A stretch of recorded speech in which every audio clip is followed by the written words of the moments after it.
sir. So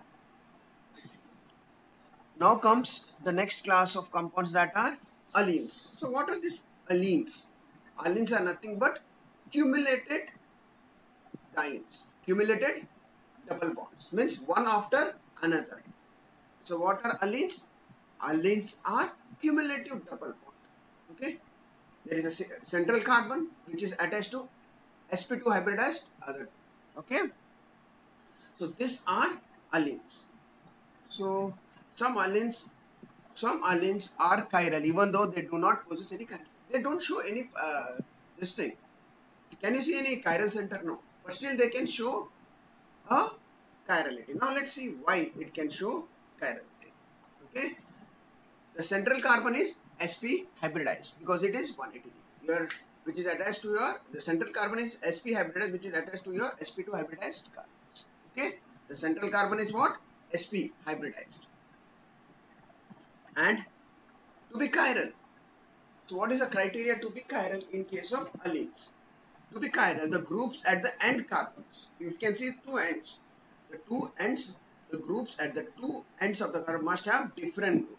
Here, the end groups of the cumulative double bond, the substituents should be different. If there are different substitution on the ends of the carbon, okay, on the ends of the carbons of the cumulative diene, then they are said to be chiral. Now let's go for the example. Now if you see the example of 2,3 pentadiene, you get example of 2,3 pentadiene. Okay, you take the example. Okay, if you take methyl and methyl, H and H. Okay, there are four different groups attached at the which are attached at the corners of the double bond. Okay, end corners of the carbon. Okay, can you see methyl H, methyl H? When both the groups are on the same side and the other group on the opposite side. And similarly, you can form a mirror image, exactly opposite. When your CH3 goes up and H goes down. So there are two different types of compounds that are formed. So they are called as enantiomers. So enantiomers, these are enantiomers because chiral compounds because of different arrangements at the terminal carbons of the allenes. So if the terminal carbons of your allenes contains different groups attached to it, then it is said to be a chiral allene. Then it is said to be a chiral allene. Now let us locate for different types of chiral allenes. How do you differentiate between a chiral allene and a chiral allene? So if either of those ends are attached to identical compound, it is said to be a chiral because it has got a mirror image. There will be a plane of symmetry or something. So a chiral allene. So if you can see a chiral allene. On the first example, you can see there is a plane of symmetry. The H and H, similar groups are attached. So there is a plane of symmetry within that carbon. So it is said to be a chiral. Second example, if you view, there is methyl group. There are methyl groups at one of the terminal carbon atom. That's why it is said to be both the groups are methyl. That's why it is said to be a chiral. Now come to the third example. Now why it is the third example is a chiral? If you see, it is an cyclohexane. No substitution in it. Plane. If you draw this thing, there will be an internal plane of symmetry within that substitute. There will be an internal plane. It can be cut into two equal halves within this. So there is an internal plane of symmetry at the terminal carbon. That's why it is said to be a chiral. Similarly, in this case, third example, there are 1, 2, 3. That is propyl group which is attached to the terminal carbon. So you have to always look out. In the previous example, it was 2-chloro which is attached to the terminal carbon. So this is to be seen whenever you check for your allenes. Whenever you check for the allenes, we have to see the groups which are attached to the terminal carbon. The groups which are attached to the terminal carbons that only get. Now let us see for your chiral. So if you see for the chiral, methyl, methyl, HCl. So according to the priority group, you can give the priority, and there are four different groups attached to it. So to the terminal carbon atom at the terminal carbon atom. So it is said to be chiral. Similarly, in this case, if you see cyclohexane, it is. So there is a double bond. So there is no plane of symmetry within the molecule. So that's why it is a chiral allene. let us take this example. Methyl, ethyl, ethyl, methyl. So there are 4 different groups attached.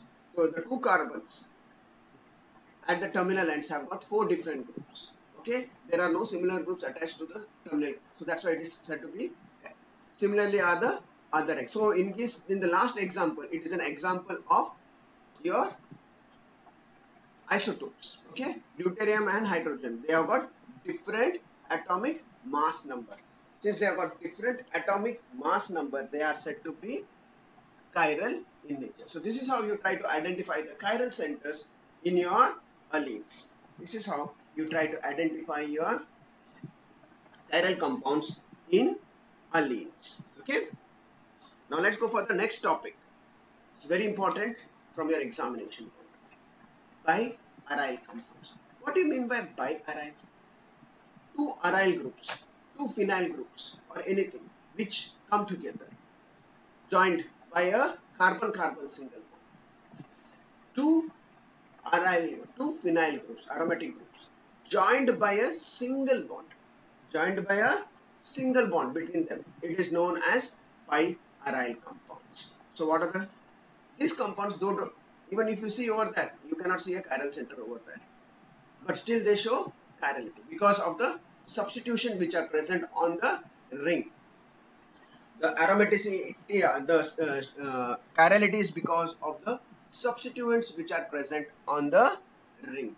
Okay, on the ortho position. It depends upon the substitution and the size of the substitution which is present on the ortho position of your aryl ring. Very important to be. So 2 criteria. You should have different substitutions on your aromatic ring. Both the aromatic rings, there should not be any plane of symmetry. The substitution should not be similar. The next thing is the substitutions at the ortho position should be bulkier, so that there is no free rotation across the carbon-carbon single bond. So there should not be any free rotation. So what is the criteria? The groups should be different. The groups and the substitutions on the ortho position should always be bulky. The substitutions on the ortho position should always be bulky. So these are the criteria. Why the substitutions on the ortho position should be bulky? So that it cannot rotate. So it cannot be resolved. They cannot resolve among each. So let us go one by one. These biaryl compounds are the class of compounds that can be chiral despite of the lack of chiral center. But here chirality is because of the substitutions on the ring, because of the axis of an angle. Okay. You have said it, plane of symmetry. When you are studying element of symmetry, there is something called axis of symmetry. Okay. Here your axis, if you consider 2 aromatic rings, there will be an axis, central axis that divides the 2 aromatic rings. So you consider that axis. Can you rotate that axis along the axis? There should be a restricted rotation across the axis, and there should be different substitutions on the aromatic ring. If this criteria is satisfied, then these compounds, biaryl compounds, show chirality. The biaryl compounds have 2 aromatic groups joined by a single bond known as pivotal bond. So the bond, the carbon-carbon single bond which binds the 2, which holds the 2, joins the 2 aromatic ring, are known as pivotal bond. Remember, the bond, the carbon-carbon single bond that holds the 2 aromatic rings together is known as pivotal bond. Can be chiral if the bulky groups. So what did I say? They can be chiral if they have bulky groups in their ortho position. So if the biaryl groups have bulkier substitution on the ortho position, that will act as a barrier for the free rotation across the carbon-carbon single bond. That will act as a barrier for carbon-carbon single bond free, and this phenomena of restricted rotation, the phenomenon of restricted rotation along the carbon-carbon single bond due to steric hindrance at the ortho position. Due to the steric hindrance is known as atropa isomerism. So biaryl compound shows atropa isomerism because of the restricted rotation across carbon-carbon single bonds due to steric hindrance because of the bulkier substitution at the ortho position. Only when there is a bulkier substitution at the ortho position, then only there will be a restricted rotation. And such isomers are called as atropa isomers. Atropa isomers. So this is very much important. Okay. Now let's go further. Stereochemistry of biphenyl. Biphenyl do not show geometric, it can show conformation isomerism. Why it shows conform? Because there is a rotation across carbon-carbon single bond. So there is a free rotation. Okay, that's why it shows a conformational type of isomerism because of the free rotation across the carbon-carbon single bond. So when there is a free rotation, then it is said to be across a carbon-carbon single bond. It is known to be an conformational. It does not show geometric isomerism. It shows conformational, and conformational isomerism is isomerism due to the rotation across the carbon-carbon single bond. Such type of compound shows conformational isomerism. That's the first thing to be known. Now the plane of symmetries in biphenyls. Though the 5 phenyls containing 4 large groups on the ortho position. See, everything depends upon your substitutions on your ortho position. Everything in your biphenyls depends upon your substitutions on the ortho position. And they should be large enough to restrict the rotation. If they are small substituents, they can easily rotate across the carbon-carbon single bond. No? They can, but if there is an bulkier group, there will be a steric hindrance, and that will restrict the rotation. So everything depends upon the substitutions on the ortho position. Because of this, they create an steric hindrance across the central bond, and which cannot rotate the single bond. In such compounds, the 2 rings are in perpendicular. So always remember, if there is a barrier, can they come in the same plane? No. They have to arrange such that there is no hindrance. So that is the reason why these 2 bonds, they are not coplanar. They will always be perpendicular to each other. So the pivotal bonds, the 2 aromatic rings will be perpendicular to so that there is not much hindrance. Okay, they will arrange such that instead of being in a same line, they will always be in a perpendicular plane. There will be always in a perpendicular plane. So both the aryl groups in biaryl compounds will be perpendicular to each other. Okay, the 2 aromatic rings will always be perpendicular to each other. And there are 3 cases may be distinguished. Both rings are symmetric, or one symmetry or neither symmetry. Okay, so let's go by one by one. In first case, plane of symmetry, when it can be occurring. So the molecules has 2 plane of symmetry. Okay, there's got a plane of symmetry within themselves. Okay, if in a plane drawn containing all atoms or groups in either one, it is symmetrical perpendicular bisector on other molecules. They are not optically active. So if there is a plane of symmetry, if you cut, if there is a similar groups on both the sides, then and they perpendicularly bisect each other, then the compound is said to be a chiral. That is our first. In second case, plane of symmetry. In the second case, one molecule. In the second case, one ring is symmetry. Okay. In the second case, one ring is symmetry. Okay. The example should have been, there should be a in one case the plane of symmetry. Just make a difference. There will be COOH in both the groups. That's why the compound is said to be optically inactive. Okay, just make a correction in this. Okay, when there is a symmetry in one of the molecules. So one of the molecules have same substitution on both the sides of the ring. That's why it is said to be a chiral.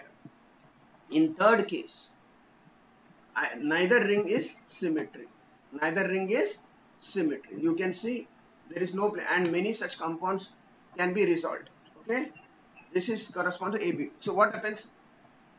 Why they are said to not to be that should be achiral? Because the substitution, that though there is no symmetry, but the size of the groups are so small that they can be easily resolved. They can go from one position to another, two different positions. So you can get two different enantiomer, mixture of two enantiomer, because the substitutions are small enough that it cannot be separated. So you get an racemic mixture because of the size of the substitution. How biphenyl compound now show activity? That was plane of symmetry. That is achiral. Now why it is showing optical activity? Okay, optically active compound was caused by the presence of chiral center and non-superimposability of the mirror image. So when the substitutions are different at the different carbons across the ring, across the axis, when the substitutions were different, okay, and they form non-superimposable mirror image. They form a non-superimposable mirror image. Certain, however, are still optical, and even if they do not contain error. Biphenyls do not possess stereogenic syndrome, but they have optical activity. The substituted biphenyl exists in an enantiomeric form. Biphenyls can be chiral if two conditions are met. So how can we see that biphenyls are now chiral?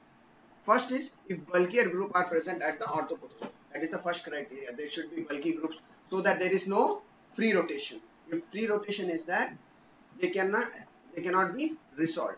Both the enantiomers must be. And the plane of symmetry should be absent in rings of the group. And next criteria is that there should not be similar groups all across the biphenyls. So if these two criteria are met, then your biphenyl compounds or biaryl compounds are said to be chiral compounds.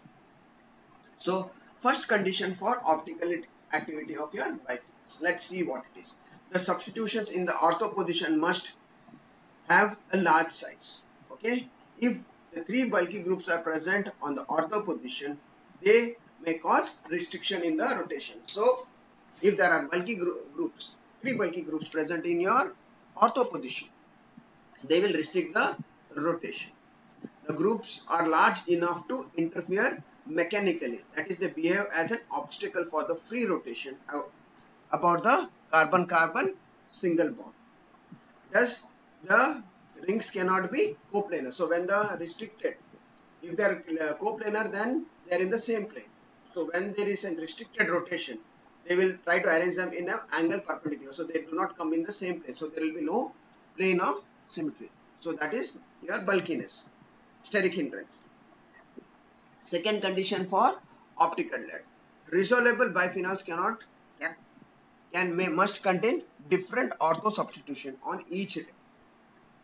Resolvable biphenyls should contain different ortho substitution on each ring. If both the rings contain two identical substitutions, the molecule cannot be contained. So in this case, this is resolvable. If you see, fluorine is a very small molecule, okay, which has got a small size. So they can easily flip. So they cannot be resolved. Though it can be a chiral, it can be resolved. So such, in other words, plane of symmetry must be absent. So there should not be any plane of symmetry. So similar groups should not be present across the ring. Should not be present. And the substitution should be bulky. Now, as I said, what should be the distance between the two substitutions so that it can show chirality? Let's say, if you say the bond between the two aromatic rings are called as pivotal bond. The distance between A and B and on the two rings. So what should be if you add A and B or A plus B? The distance between A and B should be always less than.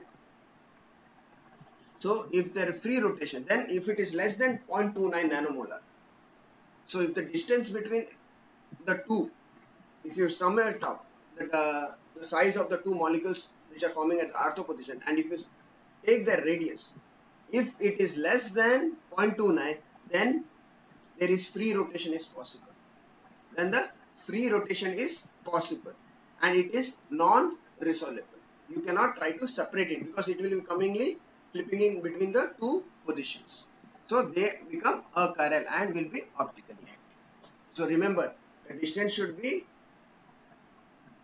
the distance between two is or should not be less than 0.29 nm. So what happens next if the distance between two, hello, हाँ sir ಹೇಳಿ class ಅಲ್ಲಿ ಇದ್ದೇನೆ ನಾನು ಮಾಡ್ತೀನಿ okay. So if the distance between the two is, when we add the sizes of the two substitution at the ortho position, and if it becomes more than 0.29, then it cannot, there will be a hindrance. Why? They come in between each other. Okay, they come between each other, so they will restrict the rotation, and this compounds becomes optically active, and this compounds becomes optically active. Understand this thing, very important.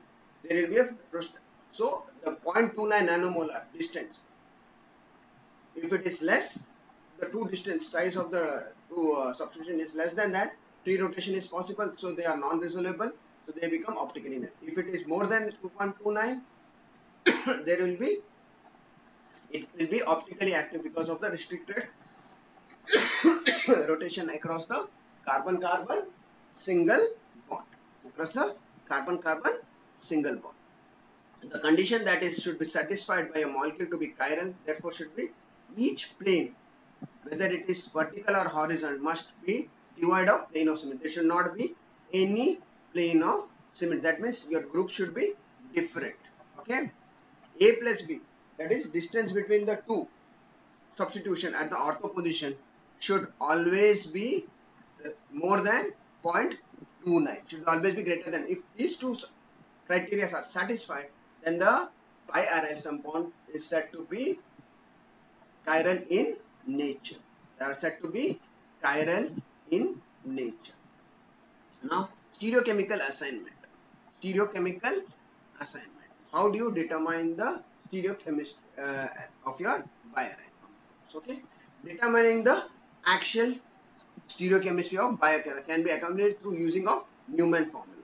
Okay, now you have to look along the axis of hindered rotation, so that pivotal bond has to be considered. Okay, now let's see the substitution. A, B. If you see, your front is AB, two molecule, and the carbon over here. The other, we have to look at the other two carbons, A and B.